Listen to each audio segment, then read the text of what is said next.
Hello everyone and welcome to the neutral zone of the foot video. The first thing we're going to break down is the tripod contact of the foot.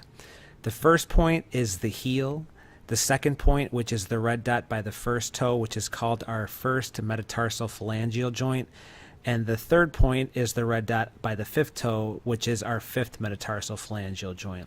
So we want equal weight distribution between these 3 points, and that's going to help develop the arch properly and help rehab the foot, the knee, the hip, etc. A quick way to tell if the foot is out of balance is we can start looking for calluses, blisters, and bunions. As you can tell, this person has a bunion on their big toe. And this is typically caused when we don't load that tripod of the foot. With our big toe, as you can see in the x-ray, it's not in alignment with the bone before it, which is called the metatarsal. The big toe is angled in towards the right. And that's going to create an imbalance of the tripod and eventually lead to things like our blisters, calluses, and bunions. So here's a video of my foot. We want to load the tripod and then have the ability to spread the toes. Spreading the toes is a position of power and clenching the toes is a position of weakness. Our goal is to spread the toes and have that straight line between the metatarsal and the toe bone. It's okay if our toes are slightly angled in as long as we can spread them and get back to that straight line. What that's telling us is that with some rehabilitation and proper foot loading, we can get back to that straight line and comfortably load that tripod of the foot.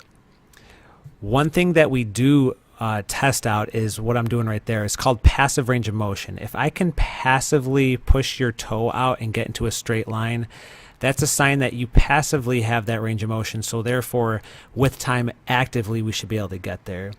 Now if you have that angle and I'm not able to get to that straight line, that's a sign where surgical intervention is most likely necessary. A nice test to see if you're loading the foot correctly is put some bands underneath those 3 points of contact and perform exercise. So here's a bodyweight squat with the bands underneath the tripod of the foot, and if I don't load those points properly, that band's going to slide out, proving to me that I need to fix my squatting technique. What's nice about loading the tripod of the foot is it's going to create balance in the knee and the hip and just go all the way up the chain. A little bit more difficult of a progression is a kettlebell swing. As I swing that bell forward and backward, it really is going to try to throw the tripod of the foot off. So again, if that band slides off, that's just a sign that we need to clean the technique up and fix the load of the foot.